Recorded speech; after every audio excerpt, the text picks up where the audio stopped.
all know a guy who only occasionally shaves for big occasions, and it's because that occasional shave really hurts. It's the time of year for big occasions, and yet there he is, suffering with that cheap drugstore razor. Let's help him out. Henson Shaving's line of razors, built with aerospace precision, deliver a smooth shave your dad, brother, and even son can enjoy, eventually. With replacement blades just 10 cents each, you'll buy it once and they'll use it for life. How's that for the perfect gift? Celebrate with 100 free blades on your first purchase, and no subscription headaches. HensonShaving.com/holiday.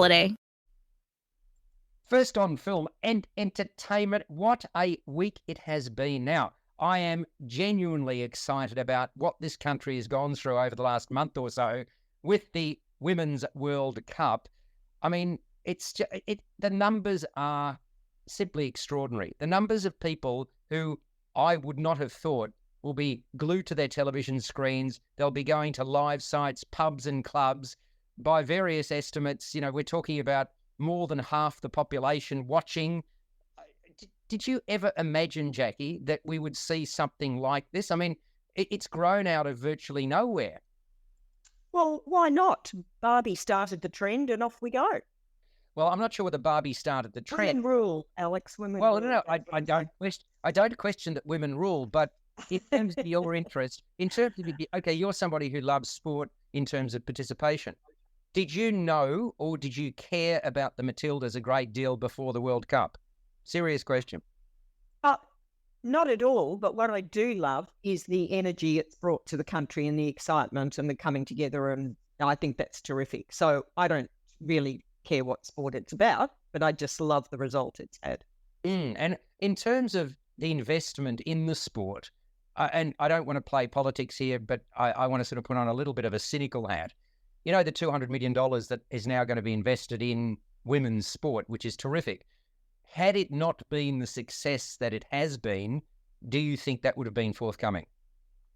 Oh, well, I mean, who's to know? Who's to know what would have been? But I just think it's a crying shame that it doesn't come out of a whole idea of fairness and between genders. It has to come from one particular success. You get success from investment.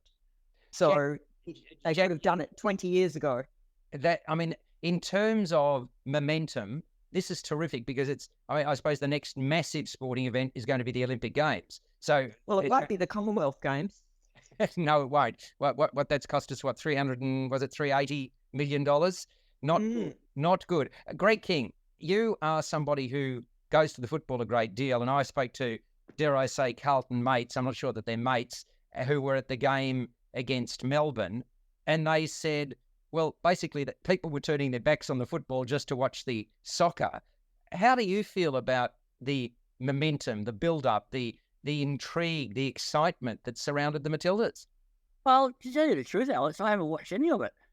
Now, tell me why. Because it has been huge. It's been humongous, bigger than any football match. I mean, AFL football match. So why no interest, Greg? Oh, well, I was at the football one night when it was on. I was at MIF one night when it was on. I just haven't been... Fair enough. Well, Peter Krause, do you actually know what soccer means? Do you have an understanding of that word? No, I'll pass that through to the keeper. But I mean, it's great to see that it's, galvanized the nation and everyone's excited and women's sport is getting attention. But it doesn't particularly interest me. Right. Okay. So, Jackie, this is a divided audience. So, did you watch any of the games live, Jackie? Did I? No, not at all. No. Oh, my God. Sport, Alex. I don't watch sport. Folks, these are heathens that I have. This is based on film and entertainment. We're here to watch film, Alex, not soccer. I'm sorry. If this has not been entertaining, I don't know what has been. I've got to excuse... For anybody listening... Ignore anybody listening who was entertained by the women's soccer has been entertained by it, by the stage. And now we're talking about film. Good things are worth talking about, like the 16 Essendon Premiership, Jacqueline Aberden. So, since time immemorial, did you realise at the Palais Theatre, I think it's on Thursday night, there is a coming together, and Greg, I hope that you know about this, there's a coming together of it's the 50-year anniversary of the the one and only premiership that St Kilda won, isn't it? No. I know about this. Sorry, this was on television on Friday night, and they were interviewing some of the stalwarts like Ross Smith and whatever. There's a film about this that is seriously that's been put together. I don't actually think it's a film. I think it's a not a reimagining. It's a reworking of the actual grand final that will be replayed in the name of charity, and it's got the AFL sanction. Now there you go. That's entertaining, and at that event, and I may have got this totally wrong, but that's my recollection of having seen the TV story. At that event, you're going to have the stalwarts of that win. You know, the one and only 1 point win against Collingwood. So you should be going to that, Greg. I think Right. Okay. So sorry? I think you've got to pay a fortune to go to that. $50. That's a fortune. Yeah, but it's to charity. Well, hang on. You pay $1,000 to go and see the boss.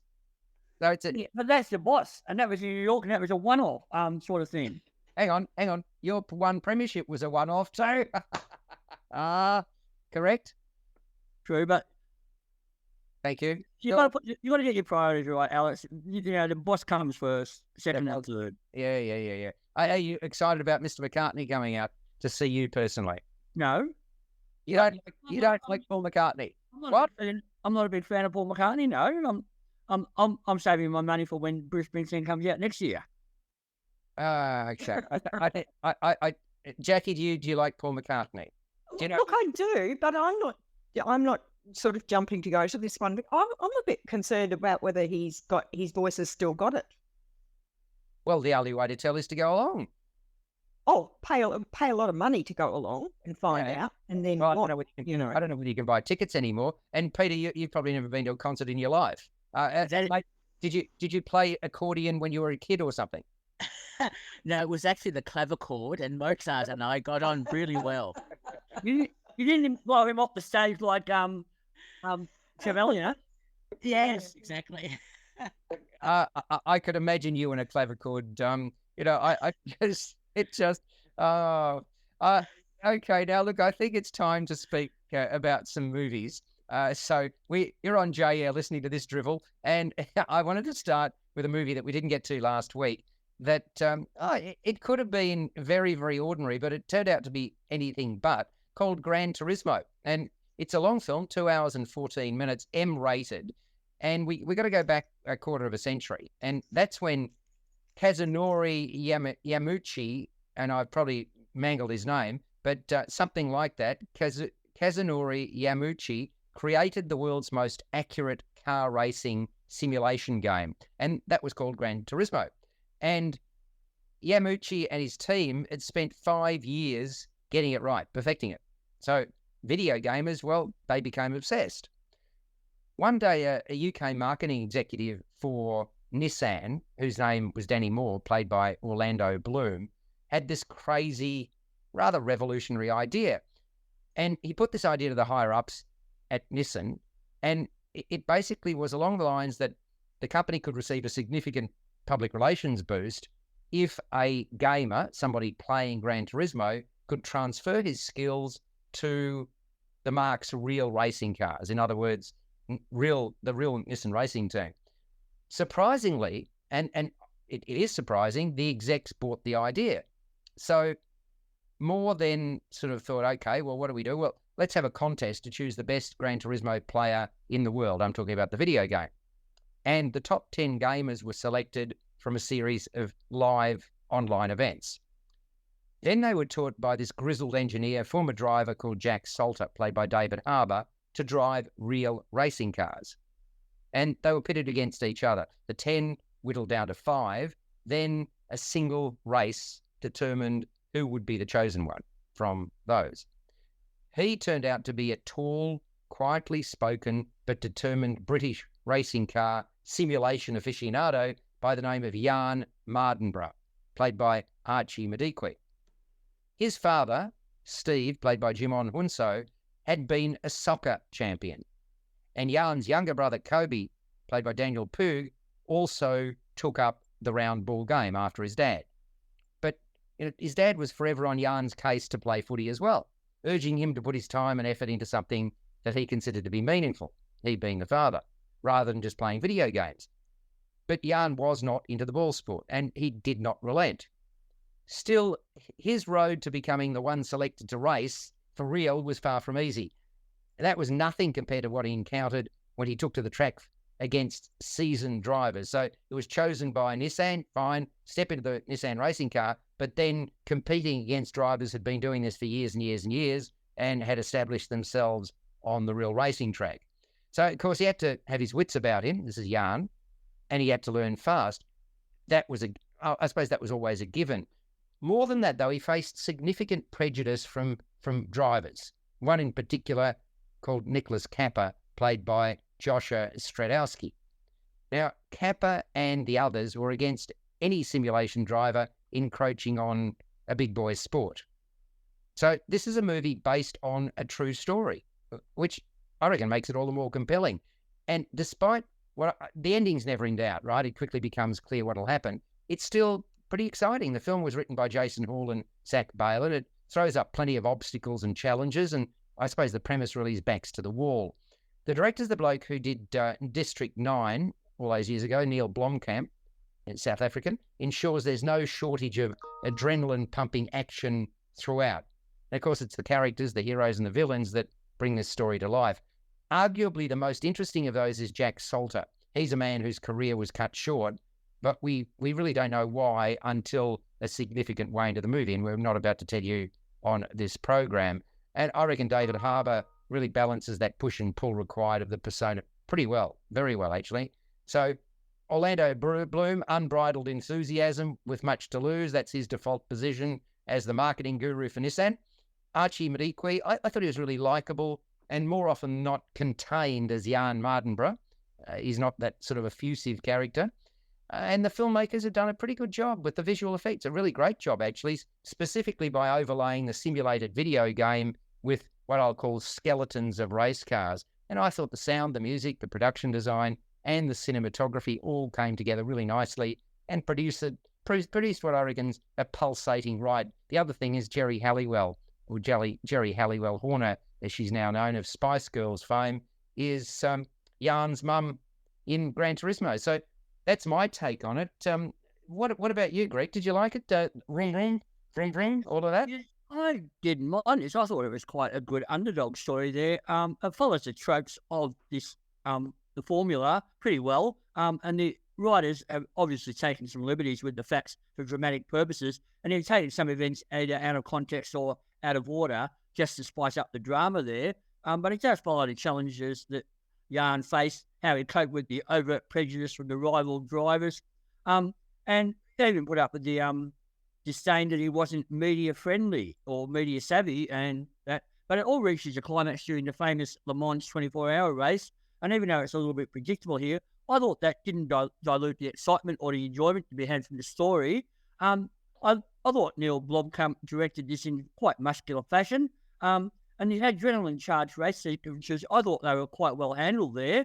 And I liked Archie Madikwe as Jan Mardenborough. I thought he brought conviction to his slightly awkward character, but he gave him vulnerability as well when he's consumed by doubts and uncertainties. He's an likeable and endearing protagonist. I thought Bloom was a little bit unctuous as more there, but I really liked David Harbour. I thought he was really good in his role there. He was probably the best thing in the film there, and he elevated the character above becoming a cliche. As a solid car racing movie, I still think I preferred Ford versus Ferrari, though, which was a much more compelling and entertaining film. But no, I certainly enjoyed this, Alex. Yeah, I agree. And I said the same thing about David Harbour. Peter, you agree that he was a pretty good thing in this movie? Not at all. I found this... Like David Harbour. Is that because you don't like sport? You don't like life as it really exists with sport at its centrepiece? Don't rush into comments like that. Look, this film is a 2.25-hour excuse for product placement. And I just got tired of the film after I saw 100 Nissan advertising signs, PlayStation, and all the other advertisers. Did you like Barbie? talk about product placement. Did you? I mean, and Lego Movie. I mean, what are we talking about here? This is modern cinema. They were done as satire, and they were done in a clever sort of way. This is a film that is purely promotional vehicle for Nissan and for PlayStation and for other providers. And I just got so tired of this attempt to replicate Formula One racing, the underdog hero, the when something happens, will you recover? All that sort of cliche city, which this film is part of. And I must say, Neil Blomkamp, who is such a good director, I really like District 9. He has obviously sold his soul to the devil to make this Nissan advertising movie. Please tell us what you really think. All right. I won't hold back. No, this is a product placement movie which doesn't deserve the 2.25 hour treatment, and I just got tired of it. And I just dismissed it as nothing more than advertising. Oh, no. Okay, well, we're tired of you now, mate. So let's go on. No, I'm just kidding, Peter. Stay there. Jacqueline, are you into Vroom Vroom? You used to review cars, didn't you, or something? Oh, no, that was a very brief. It wasn't anything to do with racing cars or to do with film, Alex. And I just want to say, I think at your darkest past. Yep. And I think Peter's been sneaking a look at my notes because he said a lot of what I felt about this film, which starts off with it does not need 2.25 hours at all. In fact, that is far too long for this film. And in the end, to me, car racing really is not at all in my area of interest. Although, as you mentioned, Ford versus Ferrari back in 2019, I loved that film. So it was the way it was handled that made this, it didn't give me any pleasure at all. It was full of that testosterone, cliche dialogue, that argy-bargy kind of put on macho stuff. And even though it might have been based on a true story, it's very hard to keep the level of tension up when you probably know what the ending's going to be, don't you? Otherwise it wouldn't be a film. And I think that the way they tried to keep that adrenaline going through the film was with the use of hyped up music or hyper music and, the fast footage. Well, actually, the film work I thought was very good. And I also liked what you mentioned, Alex, that layover of the graphics over. I just thought that was visually, kind of broke up this, well, rather boring cars and men's faces kind of setup. Another thing that kept crossing my mind was, this is so out of sync with what we're trying to do for our environment and for the planet to, have these gas guzzling fueled up for the sake of, the danger of it and the thing. I mean, to me, I know this is a personal thing, but does that balance, for entertainment, whether you're seeing it there live or whether you're watching a movie about it? Well, I mean, okay, I understand the point, and that's laudable. But does that mean that car racing no longer exists, or we not allowed to talk about it, or get rid of it? Yep. Yeah, but it can go the way of the Commonwealth Games. Yeah, I don't think you're going to get overwhelming. Is at this point, maybe down the track. Okay, that's fine. I'm just saying it. That was crossed my mind as I'm seeing these gas guzzlers racing round and round and round with petrol, whatever, going round and round. I'm just thinking of what it's doing to the environment. And in the end, it's a story based on a true story about people, one in particular. And I just didn't really care about them in the end. The story just didn't really matter to me. And, kind of it's not going to change the world. So I didn't love it at all. So after the film, I went and had a look up the story, the true story of this, just to find out more about the guy Jan Munro and what happened there. And I was interested to read that the real life Jan Munro actually did the stunt driving for his character in the film. There you go. See, and I also looked him up. So I don't. Well, that was at the end of the film. It showed that. It showed. It actually put that on the screen. Yeah, but I want to find out more about and it showed the story. It showed the character alongside the real person, and there was a lot of a lot of extraordinary similarity. Well, at least one could say they worked hard to get a similarity in the looks department there. It was very good. I like seeing that at the end of films when they sort of match up the real life with the characters. Yeah. So look, and I looked him up as well, and therefore, so this is really divisive. And Greg will dismiss the other two's opinions as being incorrect. Very simple. When we move on, what is a score out of 10 from you, Greg? 7 out of 10. I'm giving 7.5 exactly. You're going to fail it, Peter. Absolutely. Product placement galore. Sick of it. 3 out of 10. Oh my golly! Oh, ass. What that is very. I think this is a dagger to the chest of this movie. Such an illustrious reviewer like your good self. Did you get out of the wrong side of bed this morning or something? Did you, Peter? What's going on here? Hey, get No, along. I'm still in bed. Yeah, we are. Jackie, you're not going to be that harsh, are you? No, I'm judging it as a film that will appeal to some audience and yeah, that's right, petrol. Yeah, exactly, and that's not me, but I'm judging it as a fairly well-made film. It had a big budget look and some fancy camera work. The fact that I didn't really enjoy it and it was far too long, I gave it barely a 6, just scraped. There we go. All right, so we're Gran Turismo. Yes, indeed. You are on J-Air 88 FM, and you're listening to Jackie Hamilton, to Peter Krause, to Greg King, and to me, Alex First. I might just finally say, Alex, that I wasn't really conscious of the running time of this film either. I quite thought it worked. Didn't worry me. Yeah, and it didn't worry me either, and I usually do worry about these things. So that's what I thought. Yeah. Well, you boys probably enjoyed seeing the cars going round and round and round and round and round and round. Well, no, I can't say. Whereas, I can't say. Yeah, I'm a real, some car racing I watch, but I can't say I'm a real aficionado. I think Greg and I agree that the strength of the engineer in this film was very, very strong, and it was his story as well as Jan's story, and I thought that carried it. Simple as that. So, all right.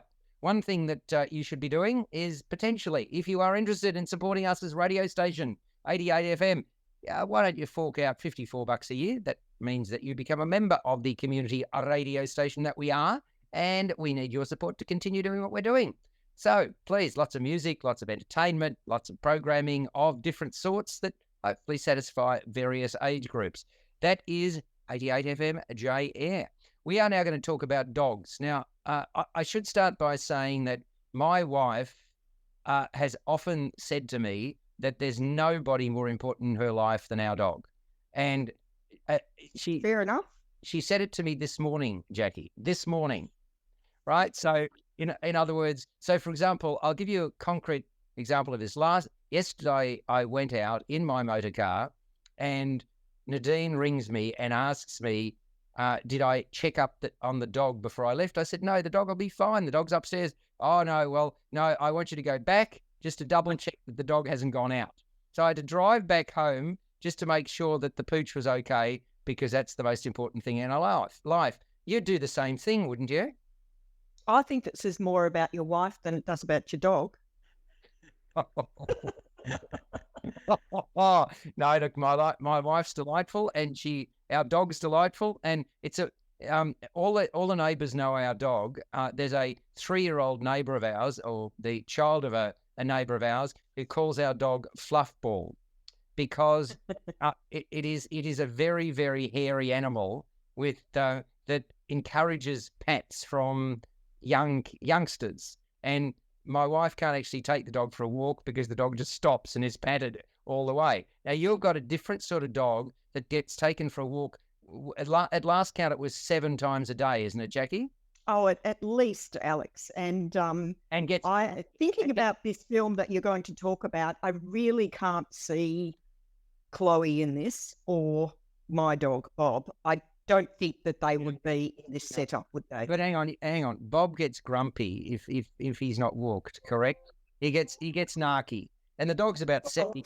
The dog's about 375 years old, isn't it, Bob? Yeah, roughly. Yep. Yeah, exactly. Yep. So there we go. Well, we're talking about this because strays. Now, I'm actually a big advocate for If our dog was picked up from a shelter, I'm not sure about yours, Jackie, but I'm a big rat for that. Yes, RSPCA. Yeah, good stuff. I think if you can do that, the last thing that these animals deserve is to be put down through no fault of their own. And if you've got an inclination to have a pet, why don't you start there? We all know a guy who only occasionally shaves for big occasions, and it's because that occasional shave really hurts. It's the time of year for big occasions, and yet there he is, suffering with that cheap drugstore razor. Let's help him out. Henson Shaving's line of razors, built with aerospace precision, deliver a smooth shave your dad, brother, and even son can enjoy, eventually. With replacement blades just 10 cents each, you'll buy it once, and they'll use it for life. How's that for the perfect gift? Celebrate with 100 free blades on your first purchase, and no subscription headaches. HensonShaving.com/holiday. Introducing Carvana Value Tracker, where you can track your car's value over time and learn what's driving it. It might make you excited. Whoa, didn't know my car was valued this high. It might make you nervous. Uh-oh, market's flooded. My car's value just dipped 2.3%. It might make you optimistic. Our low mileage is paying off. Our value's up. And it might make you realistic. Car prices haven't gone up in a couple weeks. Maybe it's time to sell. But it will definitely make you an expert on your car's value. Carvana Value Tracker. Visit Carvana.com to start tracking your car's value today. Now, Strays is 93 minutes and it's rated MA. It's rated R in various jurisdictions. Why? Because it's rude, crude, and at times funny. And I reckon it's a bit of a hit and miss proposition. Some of the physical comedy lands, some does not. In between sight gags, I thought there were flat patches, and the transitions between scenes, well, not always seamless. It's almost like situation comedy, then let's have another situation comedy, and let's have a third one. Reggie, voiced by Will Ferrell, is a mutt with a dirtbag of an owner. That dirtbag of an owner is called Doug. It's a role filled by Will Fort. And he treats his dog, a border terrier, very, very poorly indeed. Reggie, though, mistakenly believes that his good-for-nothing, bong-addicted layabout master actually cares for him, when nothing could be further from the truth. And in fact, Doug repeatedly tries to dump Reggie, but no matter how far Doug drives, the dog always manages to find a way back, much to Doug's anger, infuriation. So the only thing for Doug to do is to transport Reggie even further, ultimately 3 hours away. That's where Reggie meets other strays and befriends a fast-talking, foul-mouthed Boston Terrier named Bug, played by the voice of Jamie Foxx. And you know it's Jamie Foxx the moment he opens his mouth. But there you go. The pair starts hanging out together along with Bug's pals. And those pals, Maggie, Isla Fisher, whip-smart Australian Shepherd with the best nose in the business, who's sidelined by her owner's cute new puppy. And there's Hunter, Randall Park, an anxious Great Dane, who failed as a police dog and now works as an emotional support animal for the elderly. And around his head is this plastic cone. I did Google this afterwards. It's known as an Elizabethan collar, which prevents him from scratching. Now, Maggie, this beautiful whip-smart Australian Shepherd, cares for Hunter and Hunter cares for her, but so far neither has acted upon their reciprocal feelings.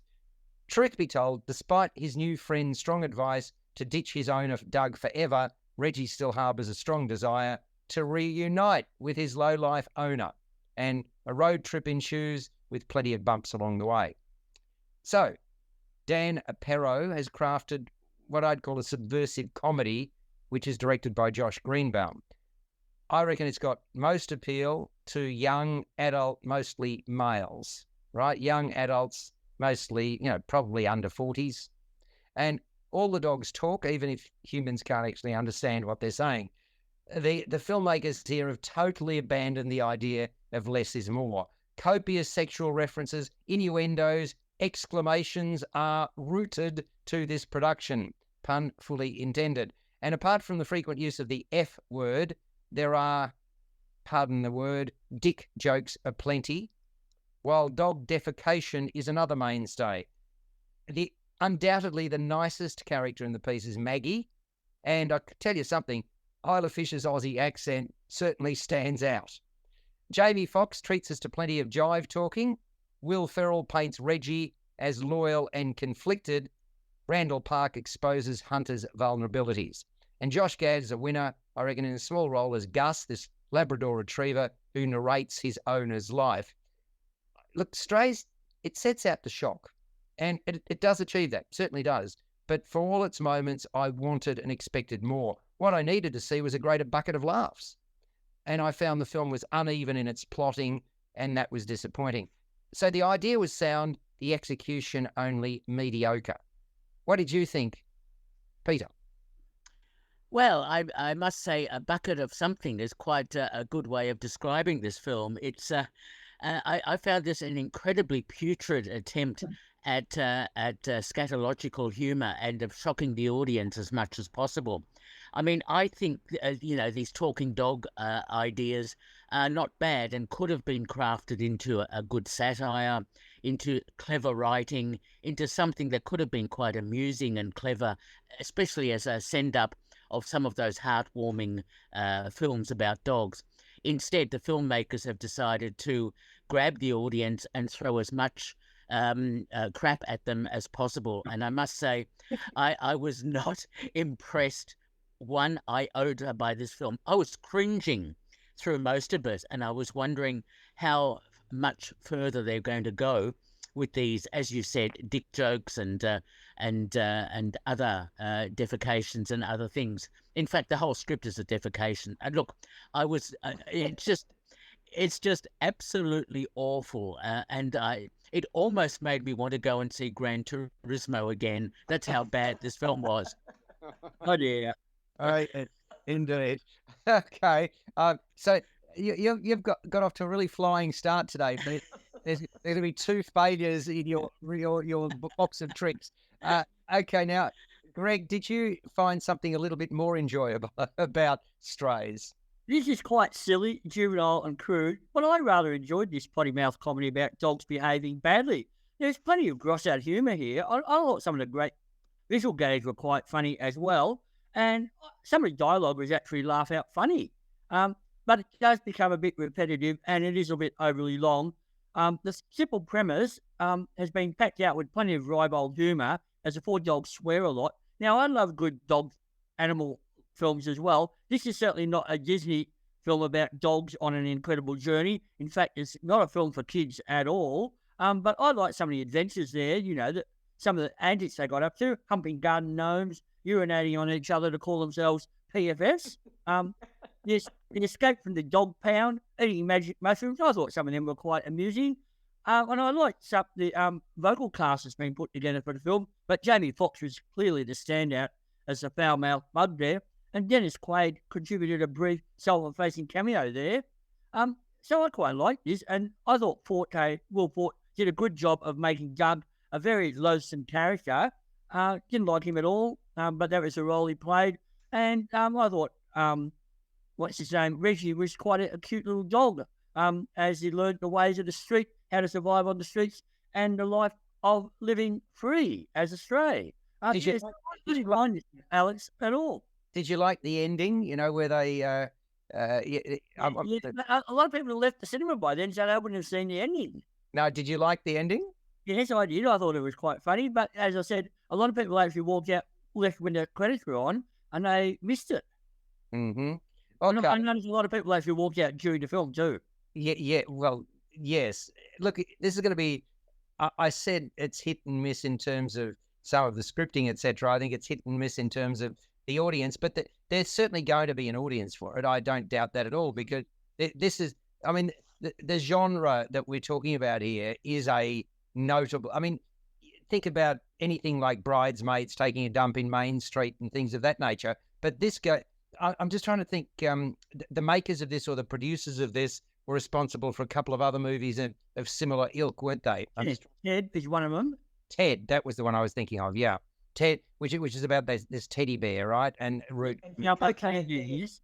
Yeah, and Cocaine Bear, exactly. Now, okay, so good. 1 yes, 1 no, and I'm kind of in the middle there. Jackie, did you like? I thought I would. I expected. I was almost not going to go to see this film after having seen the trailer, because I expected to react to it like as Peter has. However, I'm a little bit more towards the way that Greg ended up. Wow. I thought it would be absolutely horrible, but it was everything you said: crude, rude, disgusting, foul. But I also got laughs from it, and I didn't mind the story of it. It's actually, even though it's very wicked, it is actually a buddy road trip of an innocent abroad, and it's also a revenge film because I think you said he was little Reggie was very keen to reunite with his owner. He wasn't actually. He was going back. He was talked into going back for this revenge. At the end. I disagree. Initially, even though initially, yes, but then he got talked into going back with this revenge idea in mind that ends up with the resulting climax, shall we say? Post-credit sequence. But I found, and this is why it's episodic. Alex, it's a road trip, and as you're travelling along the road to a destination, you'll meet up with some other characters, such as the police dogs, or an event, or see something such as the mushrooms, and that will cause. That's why it feels like chapters unfolding along the way. I didn't mind that at all, and I found a lot of moments of, quite heartfelt. Heartfelt moments through the film, although it did get pretty violent, and yes, I certainly wouldn't recommend it to children of any age. And I did feel my IQ drop during the film. That's fine, especially since I realised I was actually laughing out loud at some of the jokes. So I was a bit embarrassed. I didn't let anyone hear that. Do you reckon that you had a girlfriend next to you who was really enjoying herself?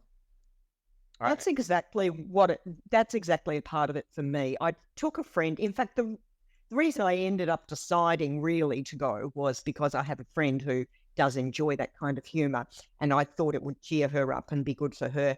And you know what? At the end of the film, I said to her, well, what did you think? And I did hear her laugh out loud during the film. And I said at the end, what did you think of that? And she said she judges a film by how she feels herself at the end of the film. So she's not judging production values or how good the acting was or anything like that. And by the way, I thought the voices in Strays was great. But my friend said I judge it by how I feel at the end of the film, and she gave it 10 out of 10. That's a little excessive, but she was feeling good. She had a good night out. So that's lovely too, isn't it? I mean, if we're judging, it's funny because I used to judge films on by various criteria. One was like clock time, like how many times do I look at my timepiece kind of thing. So yeah, I mean, if you're judging a film on feel, that's certainly a legitimate way of doing so. But I want to start by lowballing this. Peter, what are you going to give this magnificent film, Strays? The Gran Turismo of dog films. Look, I think Ted. I much preferred Ted. That was I thought that was more interesting and much better written. Anyway, Strays, I give 4 out of 10.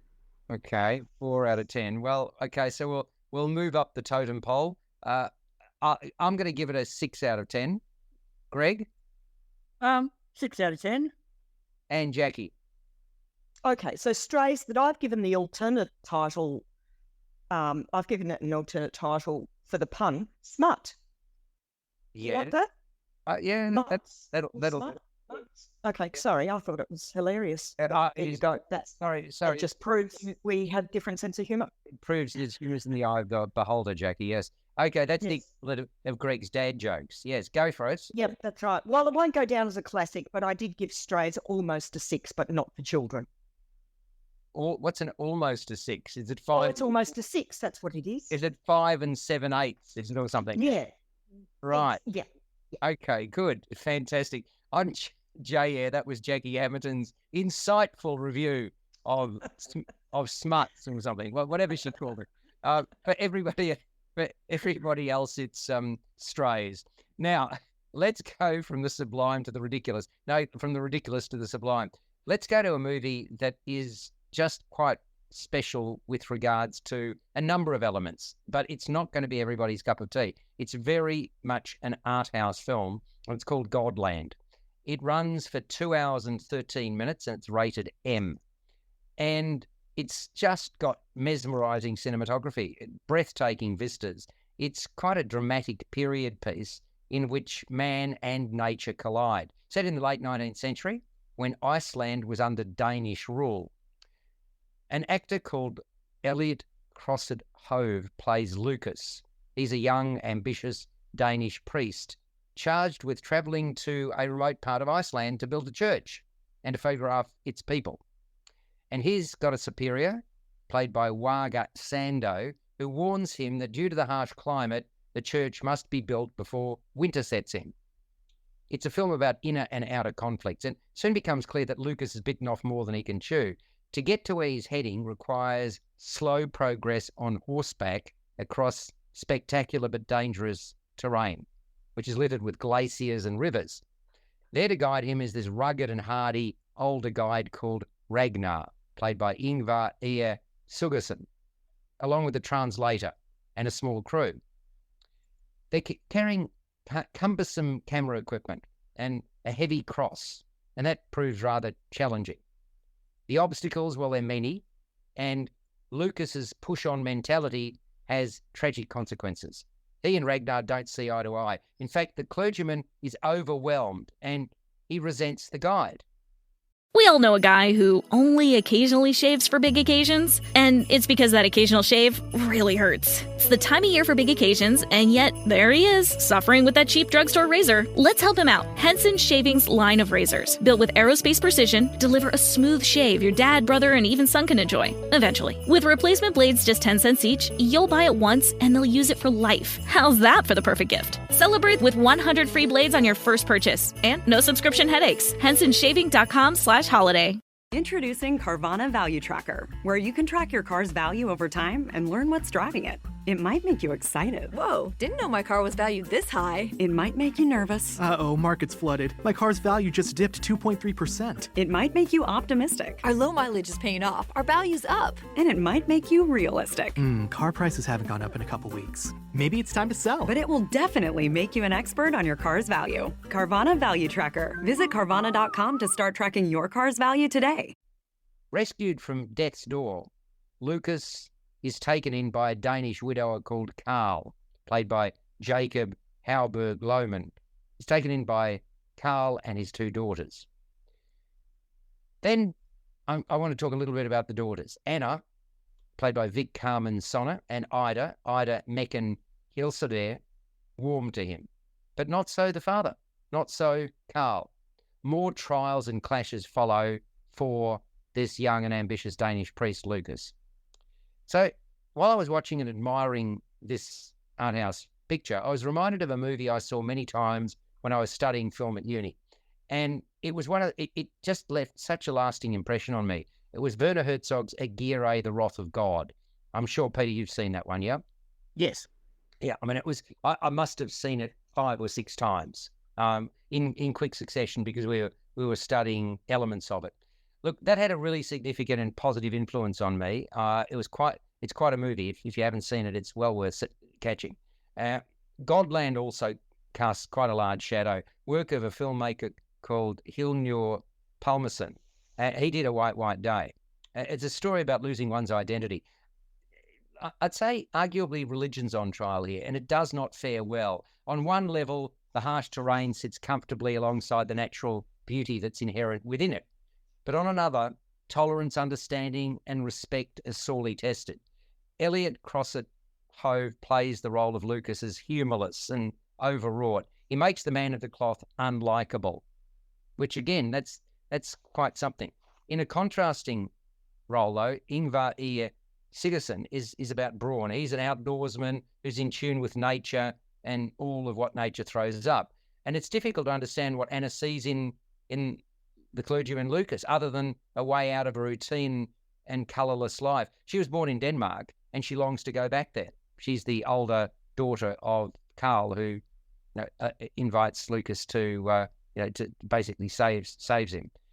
Vic Carmen Sonne brings a measure of duty and warmth to her characterisation, and there's a youthful exuberance about Ida Mecken Hilsted as her younger sister.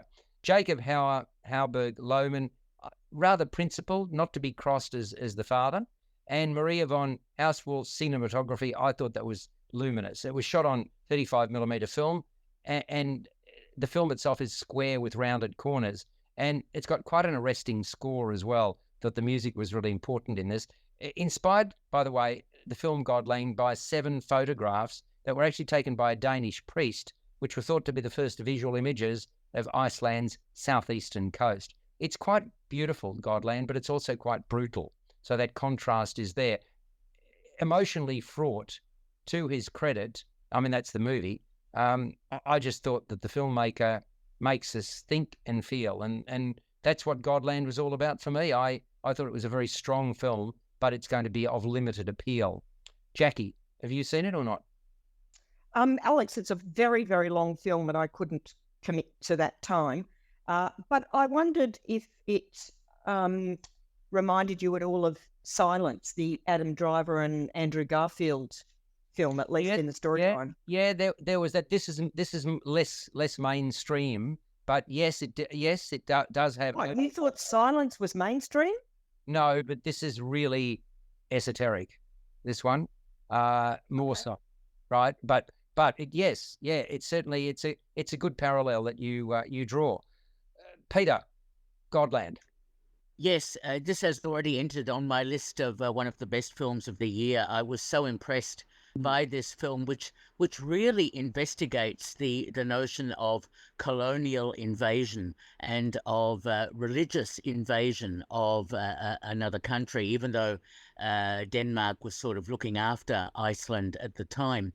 I think the way the film is shot is superb. It's shot in Academy ratio for a reason, and that's because of the photos that the priest takes, and it sort of mimics the idea of how this country, the priesthood, the religious organization is so keen to invade, if you like to put it that way, that area of Iceland, and to imbue the Icelandic people with the culture that they are meant to have.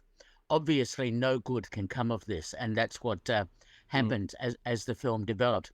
Beautifully shot, really well acted, and it just drew me in so much in terms of the storyline, in terms of the issues that the film delves into without being too obvious and explicit, and of the harsh environment, and it is so well shot.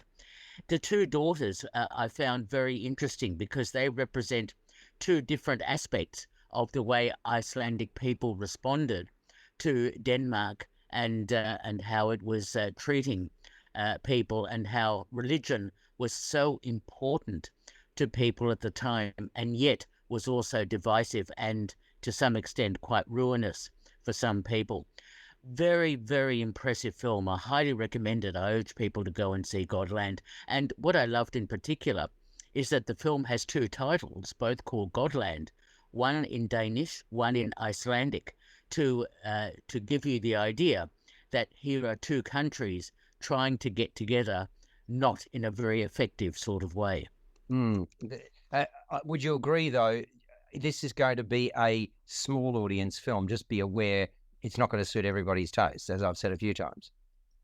Yes, but again, I always argue, so what? I mean, every film is not going to appeal to everyone. No, but what I'm saying, it is slow moving, and ultimately that there are going to be people who say, no, look, it just doesn't suit my style. And I think it's important that we don't just say it's a great movie and everybody's going to love it, and then people go along under a misnomer. That's the reason I mention it. Isn't that important?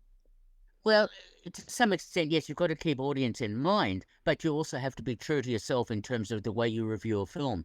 And I have very distinct parameters in terms of the way I view films, in terms of writing and so on. And if people don't want to go and see the film based on my review, that's perfectly fine. Or if they do, everyone always has to make up their own mind. Yeah, understand. What about you, Greg? What did you think of Godland? Well, Jackie mentioned those couple of films there. I also thought a little bit of Roland Joffe's The Mission with Robert De Niro and Jeremy Irons as these 2 priests in the, I think it was South American wilderness somewhere as well. It evoked memories of that to me, but I thought this was a deliberately slow and leisurely film there, and it won't be suited to everybody's taste there. In fact, I like the first half hour, the first part of it more so when the priest is tracking through this harsh wilderness, which was beautifully shot there, I thought, by Maria von Hauswolf there. The second half of the film sort of, themes of colonialism and religion, which Peter referred to, left me a little bit cold, the second half of the film, especially as the priest undergoes a crisis of religious faith and everything. But yeah, I thought at 143 minutes, the pace does drag a little bit, but it is beautifully shot. It's got some striking imagery, and it looks beautiful there. But yeah, I just sort of found halfway through the film, I just wondered where it's heading, when is it going to end? Okay. Well, so what? Well, let's start with you then. What score are you going to give Godland, which runs for 2 hours and 13 minutes and is rated M? Look, I eventually ended up giving it 6 because it was beautifully shot and very cinematic. But yeah, it is a bit of a slog. Okay, I'm giving it an 8 out of 10, and I dare say that, Peter, you're going to be the high ball here. Definitely. It's interesting, Greg, you mentioned the mission, because the mission was very commercialized and used music elaborately to highlight emotion, whereas this film, Godland, doesn't use much music at all. It's more about what you experience and visualize and so on. Anyway, I loved Godland, 9 out of 10. Wow. Okay. Now, we've got limited time left, but I wanted to talk about a couple of plays that I've seen if I get the opportunity. So let me at least start with one that I saw. And it's interesting because it's a first-time collaboration between Tuia Suter and Bella Moretto. And unfortunately, you won't get the opportunity to see this, but I want you to remember those names because I dare say they're going to be making some good theatrical productions in the future. This ran for, I think, 4 days or so at the MC showroom in Paran. And it's called Powder Room. Tuia Suter, Tuia, and Bella Moretto. And the girls are out for a night on the tiles at a club. But not all's going according to plan. In fact, there's no shortage of sad and mad faces amidst the snorting and vomiting in the ladies' toilets where the action takes place. Like dogs. Very much so, yes. Exactly. There's 4 filthy cubicles, right? And they're full. Tiff, played by Amelia Nemeth, is inconsolable after she caught out her long-term boyfriend Josh, played by Zefran Yadwa, getting it on with another woman. And a hilarious scene early on sums up the former's precarious state. Zan, played by Luce Witherson, is gay. She's got the hots for a confident lady who doesn't know she exists. Jamie, Amelia Dunn, has her head in a bowl and in between chucks calls out Tiff to grow a pair, so to speak. Scarlett, as Kenworthy, is ropeable that her best friend appears to have stood her up when they were going to do lines together. Wearing Sonny's Piper, Desi Boyle, enters the fray late in the piece with 3 golden tips, starting with the perfect environment to pee. Now, without angling for it, she finds herself drawn into Scarlett's self-centered world. Powder Room actually takes place over just a single night as friendships are forged and broken and homespun wisdom is imparted. It's the work of the writers and directors Tuia Suter and Bella Moretto, marking their first collaborative theatrical production. Comedic drama, it's fun, it's entertaining, it's provocative. Personas are really well crafted. The actors, individually and collectively, are forever putting their best foot forward to generate laughs. And perhaps it's their youth here, but many of the characters actually don't seem to have the tools to handle their respective circumstances. Arguably, those that grow the most during the course of proceedings are Tiff and Zan, and I really appreciated Amelia Nemeth's realisation of the former. Actually, all the performers, though, have their moments. Colourful, graffiti-strewn washroom is a triumphant setting. You enter the theatre and you think, wow, and that doesn't often happen like this, but it does with this particular production of Powder Room. It was most appropriate to the narrative arc.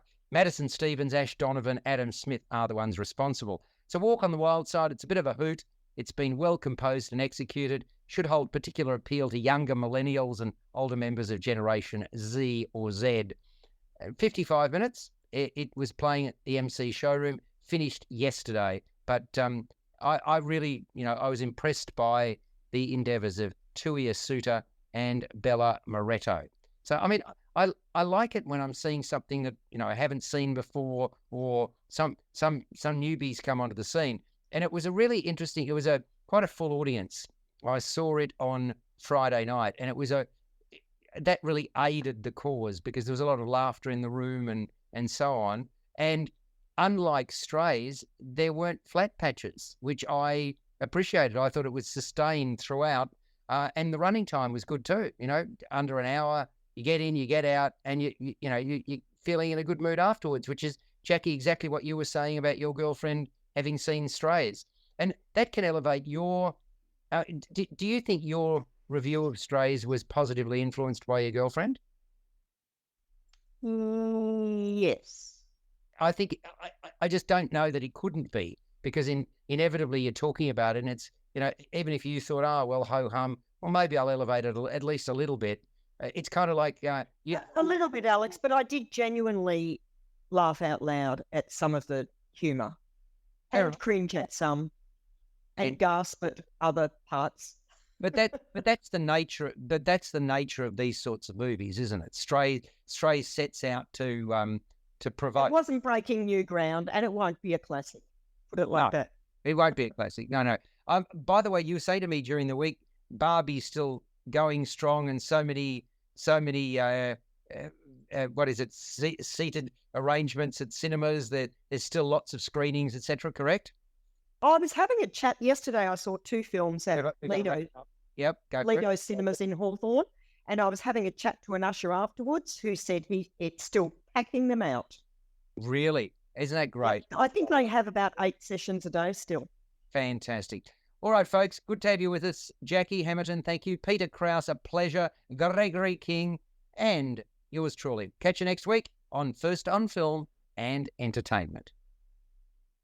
We all know a guy who only occasionally shaves for big occasions, and it's because that occasional shave really hurts. It's the time of year for big occasions, and yet there he is, suffering with that cheap drugstore razor. Let's help him out. Henson Shaving's line of razors, built with aerospace precision, deliver a smooth shave your dad, brother, and even son can enjoy, eventually. With replacement blades just 10 cents each, you'll buy it once, and they'll use it for life. How's that for the perfect gift? Celebrate with 100 free blades on your first purchase, and no subscription headaches. HensonShaving.com/holiday.